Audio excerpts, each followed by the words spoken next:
This is Quiet Conversations with Jada Raquel. Shh. Hey everyone, welcome back. My name is Jada Raquel and this is the Quiet Conversations podcast. If you're new, thank you for joining. And if you're not new, thank you for returning.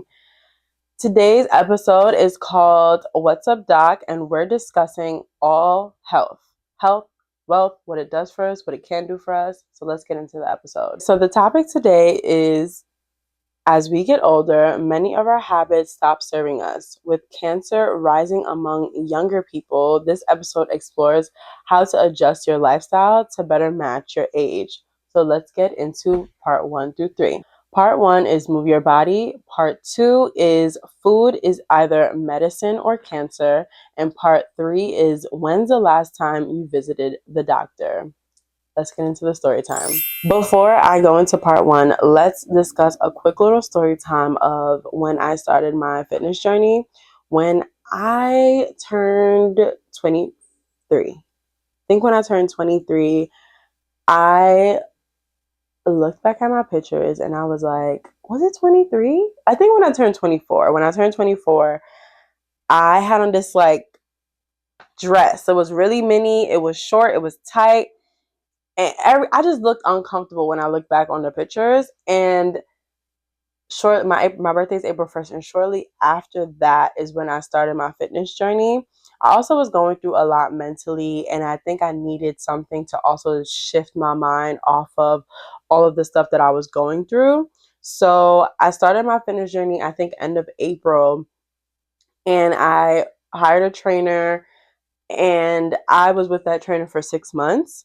So within that 6 months, I was able to see how my body transformed.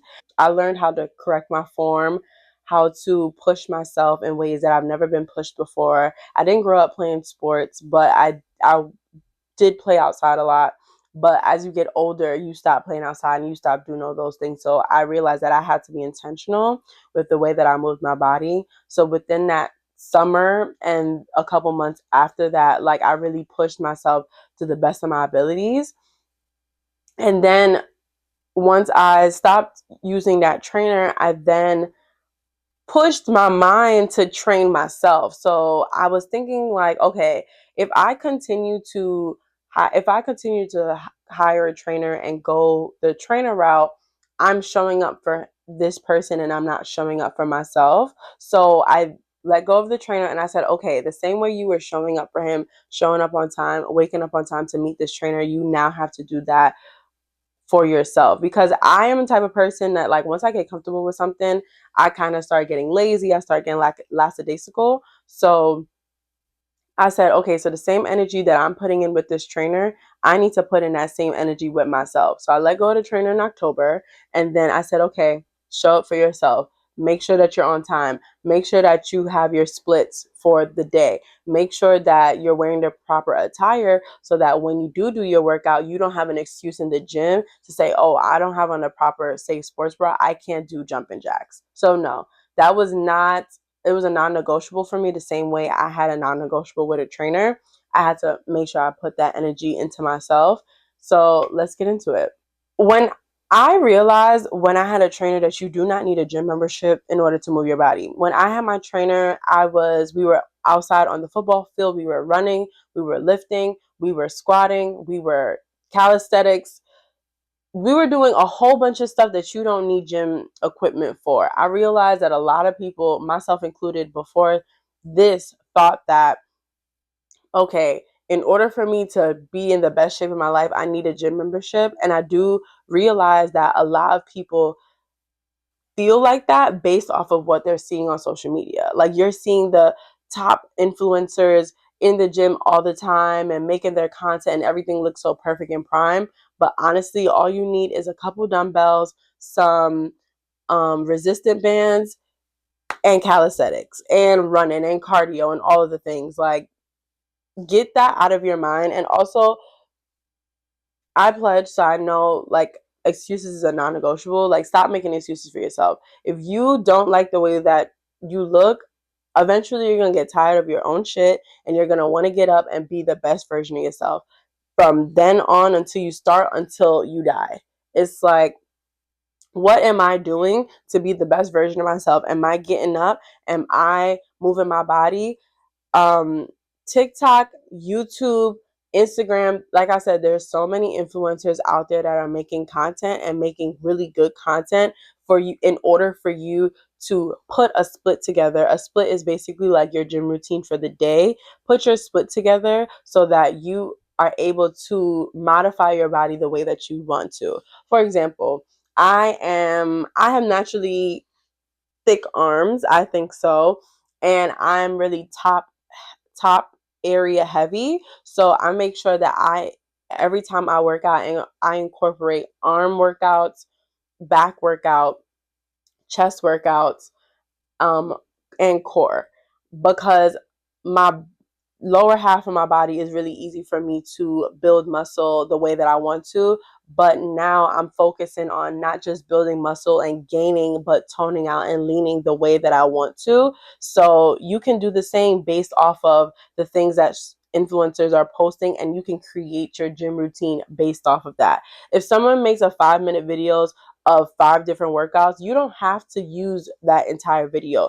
Take what you need from different types of content and create your own split for the week. If you can only work out twice a week in the gym or outside, create a split based off of what you want to achieve, how you want your body to look in the future, and the videos that you're pulling from social media, and create something for your own. Running outside, walking outside, biking, Pilates, using YouTube, yoga on YouTube, lifting a couple weights. Even if you don't have no weights, if you have a pack of water, lift those. It's the same thing. And Five Below has really good workout stuff for the low. So I was able to buy a yoga mat, Pilates socks, a Pilates ball, a yoga block. I bought a couple of weights, and I bought a kettlebells. I bought some kettlebells from Five Below. All of those things came up to $50. If you don't have that $50, save towards it. $1 here, $2 here. And eventually, while you're saving up for that, run outside, walk outside, do Pilates, do yoga. Everything is at our fingertips at this point, so there should be no excuses. I'm not a gym enthusiast, but I did want to talk about how each thing slowly can benefit you. So running outside kind of builds stamina and endurance. It is good for your heart health.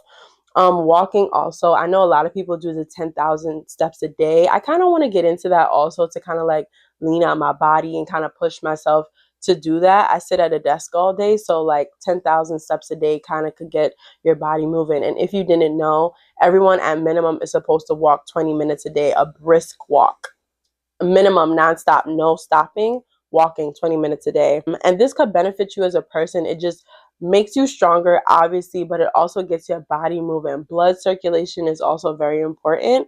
And Pilates and yoga are things that you can use to tone your body. I do Pilates. I don't do yoga much, but I've done it in the past. But now I do Pilates at home with I think it's called Pilates by Izzy, or Move with Izzy.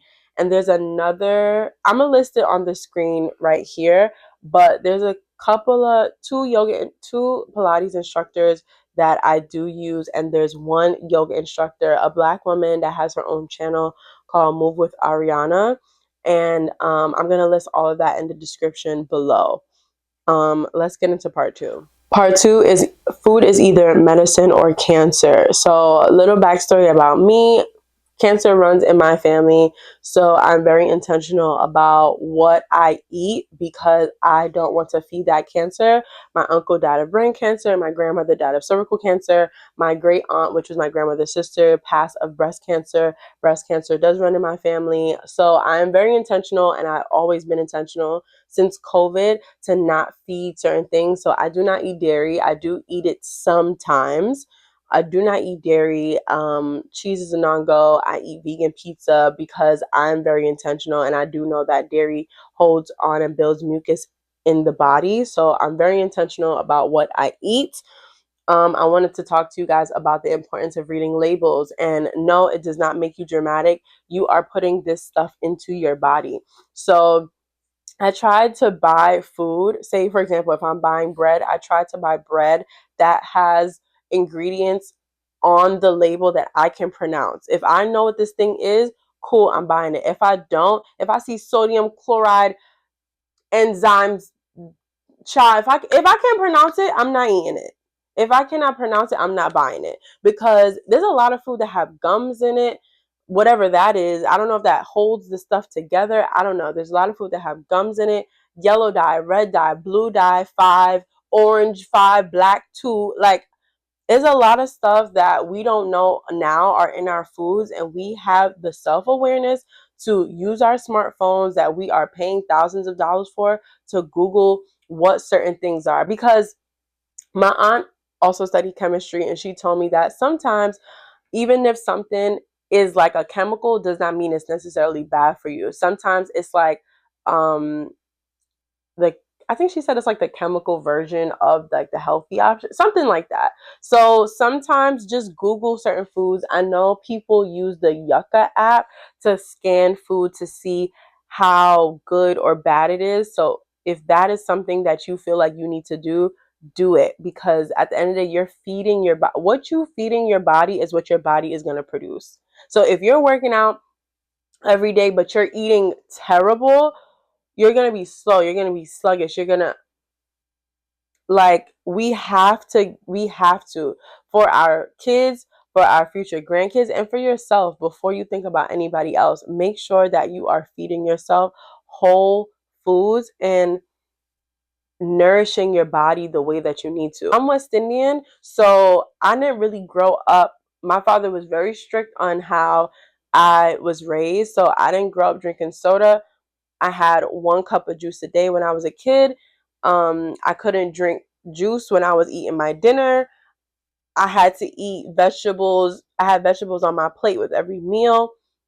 My father did not like me eating sweets. My mom used to sneak me treats, sweet treats sometimes, because my dad was really strict about us having things like that. And as a kid, you think that, oh, like, parents are being dramatic, but I'm really glad that my parents instilled that lifestyle into me, because I don't reach for soda. The most soda I reach for is a ginger ale, and if I do, I drink half a can. And that's every occasion. I drink juice once a day with my dinner or my lunch, not both. And most of the time, I say, okay, if it's 10 o'clock and I'm having dinner, I'm not gonna have juice, because I know that's extra sugar added on to my meal. Tabitha Brown said a lot of people say that certain diseases, cancer, diabetes, high blood pressure runs in my family.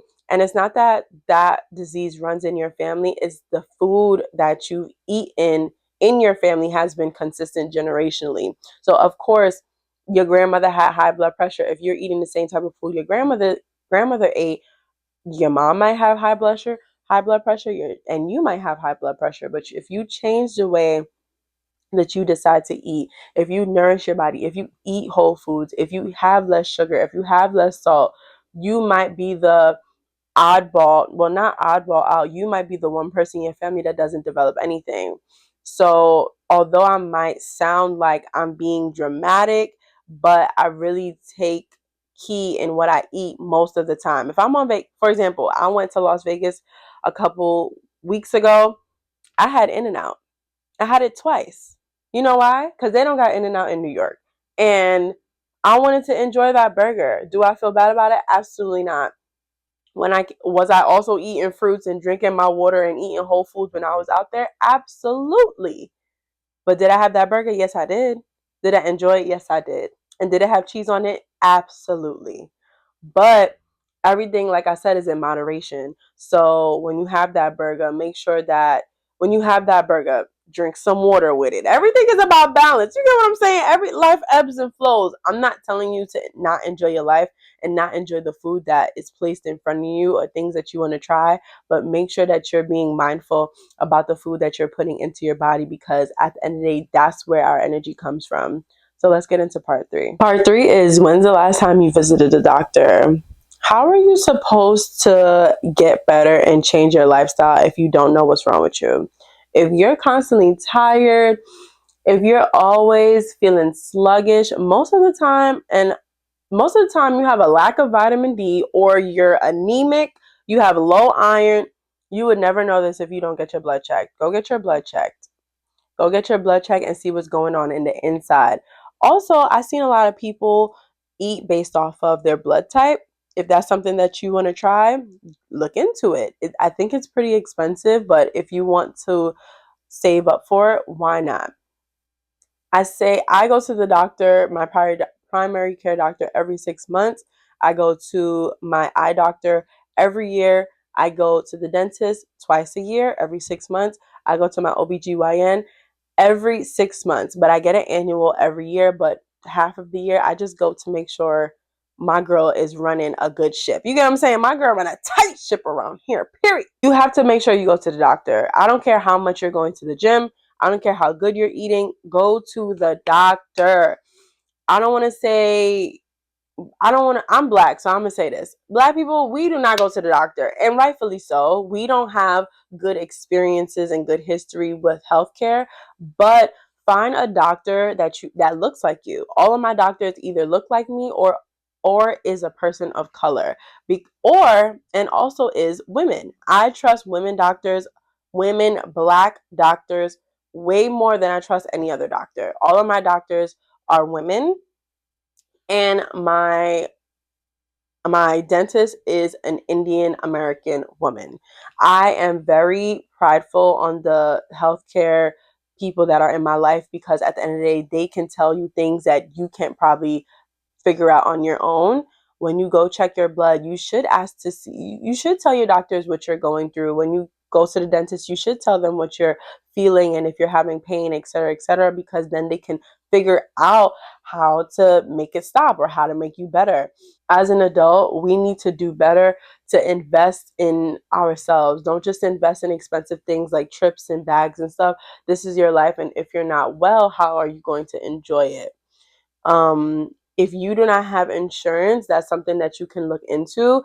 I just came across something on Instagram where some doctors are now opting out of insurance, where you pay a monthly fee, like a membership fee, and then all of your things are covered. So if you pay the monthly fee, then if you pay the monthly subscription, then your like x-rays are like $11, and like your blood work is like $2, things like that, because you're paying the fee. Is similar to like paying insurance. So I know that's an option for some people that don't have insurance through their healthcare provider. So I did want to tell people on the podcast today about that option.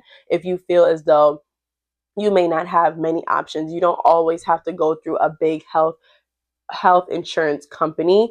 Doctors now are creating their own practices. You pay a subscription, and then you just pay $2 or $3 for x-rays if that's what you need. So if that's something that you are thinking about, look into it and look for a doctor that you feel comfortable with, because at the end of the day, you're interviewing these people to be your doctor. It's not the other way around. Yes, you do both need each other, but this is someone that's supposed to help you and be at service to you. So you need to make sure that you have the right fits going forward. Depending on your insurance that you do have, I suggest getting as much tests done as possible. When I turn 30, I do plan on going to Turkey to get a full body workup of what's going on, just because those type of tests are so expensive in America. So my plan is to check my hormone levels, get an MRI, get a CAT scan, get my boobs checked, get my breast checked, get my vagina checked, get everything checked. And when I did my research, I'm still doing my research, but it is about like $500-$600 to get everything eyes checked, because my eye doctor said it's most likely that I may develop glaucoma in the future. Hopefully not. Hopefully I don't develop it, but I want to get everything checked so that moving after I get everything checked, I can then say, okay, these are the list of things that my doctor said is wrong with me. Okay, this is what I'm going to do moving forward to make those things better. Whatever tea I gotta drink, whatever thing I gotta put in my eye, whatever I have to do, if I gotta stare at the sun, that's what I'm gonna have to do to get everything in order.